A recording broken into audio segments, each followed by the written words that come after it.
Hello everyone. So let me start this off by saying this video is probably going to upset a lot of people, including some people that I love dearly. There's going to be probably a lot of people who misunderstand or misinterpret or just hate, and this might be my last video, but if I don't say what I have to say, grave consequences could occur. And the fact that I even have to make this video really boggles my mind, because it's so obvious to me what I'm about to put forth. Now, first thing I need to address is the elephant in the room, which is what I'm about to say has nothing to do with what I believe, my opinion, or who I think is right, whether in the situation or their faith. I am putting forth only facts that all parties involved, including my party, in this case Christians, who don't even have a skin in the game in this one, because although yes, there are Americans involved in this, those Americans are being led by people that I'm not claiming as my people, okay?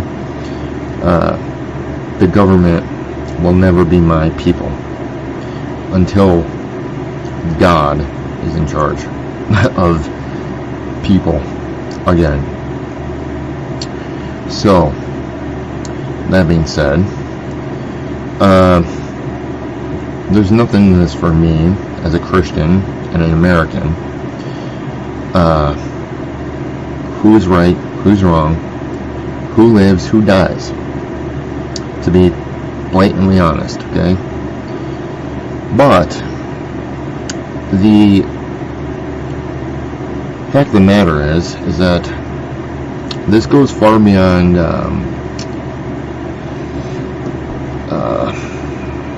anything human, any person or group. It is so basic and central to our core, as people of faith, and that goes for Christians, Muslims, and the Jewish faith. We all might disagree on a large amount of things, but regardless of that fact, there is one fact that remains without a shadow of a doubt, undeniably fact, and that is that all three religions worship, by their own testament, the same God, although we might have different names for that God. All of our holy books of our three religions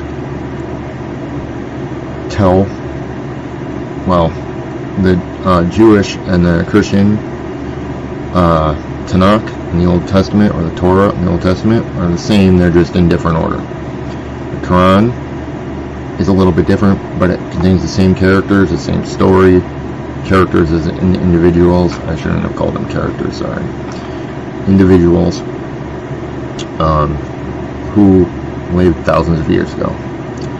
But we all three recognize these individuals in our holy books as the starters of our faiths, which means we share our furthest and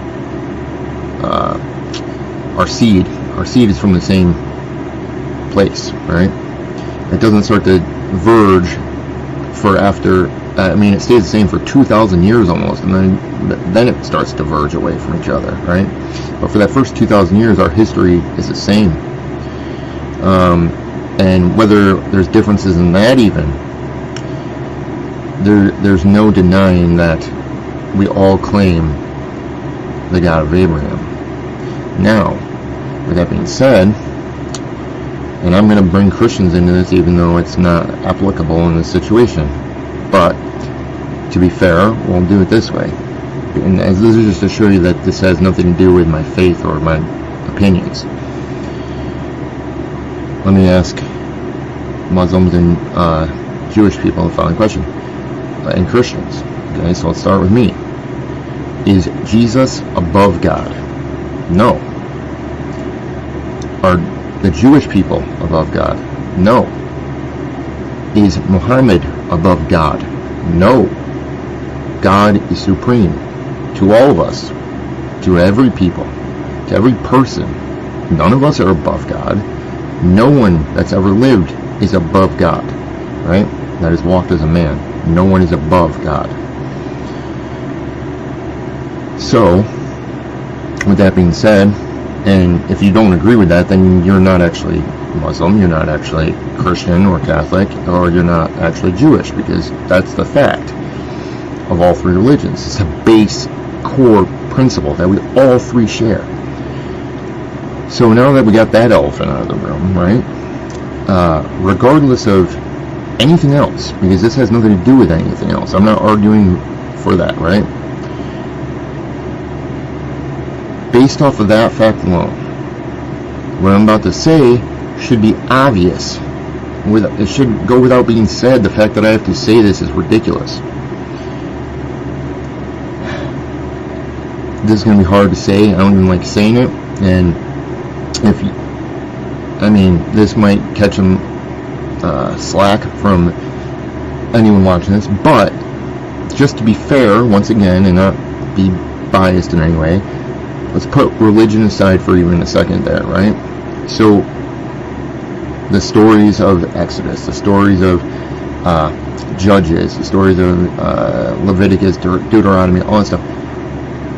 Okay, like the Quran might have some differences, but like I said, all the base facts are there, all the same individuals are involved, same God, right? Just, this is hard to say, and it's hard, I don't mean it like this, but to make it fair. Take God out of those stories. Just look at it as a history, okay? Chronicling the Hebrew people's history, right? One thing is beyond a shadow of a doubt, so obvious and so clear and so in your face that I don't know how anyone can miss it. Literally, the entire book of Judges and large portions of every other the following: Deuteronomy, Leviticus, Exodus, even Genesis. Not really Genesis because it's before, but whatever, and so on forth, going forward, right? David, Solomon, all that stuff. Regardless of when or what book, and Judges is the best example of this. One thing is clear and apparent 100% of the time, and it does not change throughout the entirety of the book, and it literally is one after another. There's a pattern, and it has nothing to do with anything religious in this case, if we look at it that way, putting your religious aspects aside. You will notice that in the book, chronicling all of the wars and battles and fighting amongst the nations, okay? Any wars, any battles, regardless of when or where or who was involved in them, any ones that the Jewish people were involved in the entire first 2,000 years of all of our shared religion history, right? One thing is 100% true all the time, and so is another thing. So these two facts are without fail, and that is that In every single battle that the Jewish people chronicle in their history, right? Historical account. Every time they win any battle, or they are successful, they're the victors, right? One thing, and one thing alone, matches with that. The only time they win, the only time they're successful, is when they are in line with what God wants, and they're pleasing God, and they're serving God, and they're following His commandments, and God's happy with them. Every single time that they get defeated, which is pretty much every other success, gets followed up by a defeat, right? And just as miraculously or as evident as in the way of their victories as is God's hand visible, in their defeats, there's no denying that God had a hand in their defeat and their subsequent enslavement and humiliation and elimination. He never eliminated them all, but you get my point. Every time they lost, without fail, even being the chosen people of God, every time God's unhappy with them, they are demolished. It doesn't matter if there's a billion and the force is of one. If God is angry with them and they have displeased God, without fail, they've chronicled it. That alone should tell you something about, if you're not a Christian, Muslim, or a Jewish person, or a non-believer at all, who writes history? The victors, right? Who chronicles all of their most low moments, all of their fails, all of their dirty secrets, airs out for everyone in the world to read, and chronicles it just the same as their victories? If that doesn't show you that that book wasn't written by a human, because no human would include the stuff they write in this, especially if you know Jewish people. I'm sorry, that's not saying anything bad, because I love Jewish people, but they are very proud people. They're very tight-lipped people when it comes to what goes on amongst them. But they chronicle every single failure to the point of why they were out of God's favor, to detail, and their defeat and their enslavement, and just the same as they do their victories, right? So that alone to me tells me that book and those words are not the words of a man, and that's not an imagination of man. It's not a history written by man. That is divinely written, divinely inspired words that a man who had the divine spirit on him wrote it. Those are not man's words. It's just not. So what does this mean? What is the point here, right? Because I'm going on, because I talk forever. The point is this: if you see that, okay, and you know that 100% of the time throughout the entire history of the Jewish people, every single time they've ever won, they only have won when they have been in God's favor and they're pleasing God. Every single time that they have not been pleasing God, sometimes they don't even have to go to a battle or a war. God just literally serves them up. He wants to destroy them himself 12.5 times in each chapter. That might be exaggerated or whatever, but my point is this: what is going on right now should be a clear and undeniable sign, not that your faith is incorrect, not that theirs is right, yours is wrong, not that this prophet's real, this one's fake, not that anything, not that a person's better or this person's better or a group's better or this group's right, this group's wrong. None of it in any context, societal, land rights, or religion. That's not the point. The point is that if we all have faith in God and we're here to serve God and please God, well, just off that alone and knowing what the Jewish people have been able to accomplish, that should show you that they have got God's favor right now. Not to say that they're right or wrong, but obviously they have God's favor, because they would not have gotten, they'd already be defeated. They'd be slaves to you right now. They would be slaves to the Muslims for probably 8 years or 20 years or 40 years, because that seems to be like the pattern. But that would have already happened. So that should be a clear sign to you that maybe this not please God. It has nothing to do with faith or religion. It might just be, maybe we should put our weapons down. And I'm not saying everyone, or this is not just covering a whole group. I'm saying the people that are involved in the decision making and in the actual fighting. And I guarantee you, and I know this just by the few Jewish people that I know very well, if the radicals and the leaders who the Jewish people are conflicting with right now laid down their arms, stopped the violence, and made a vow to God above and in witness of God, and were sincere enough so that the Jewish people and everyone else could see that, and laid down their arms and said, we're not going to fight anymore. We're not going to kill anyone anymore. If we disagree, we disagree. If we have an argument, we have an argument. If there's a claim or something that we don't, whatever, or anything, doesn't matter. We're going to talk about it. We're going to discuss it. We're going to give it to God.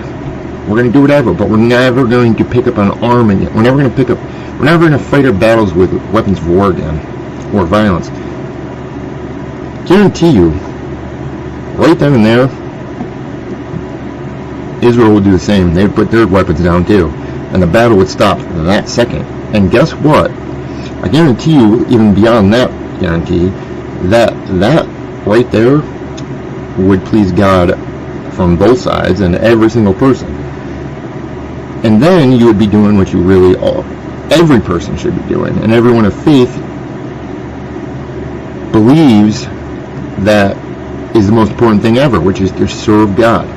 You don't serve God by killing other servants of God, even if you disagree with them, because you all still agree that God is God. So if you're killing another person that's a servant of God, whether they're serving the same God but in a different way or a way you don't approve of, they're still serving your same God. So how can you justify that? I don't get it. I don't get how it's not clear. Peace, like common sense. This is for everyone, and this is for Christians just as much too, because stop getting in the middle of shit. Stop storing shit up, mostly from the media. Don't believe anything the media says. Don't believe anything anybody says that's a person. Don't believe what I say. Read it. It's in all of it. It's right in front of all of us and all of you. And if you are as faithful and religious as you say and you want to serve your God, do that.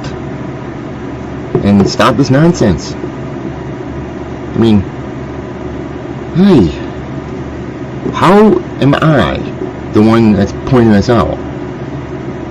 I am nobody.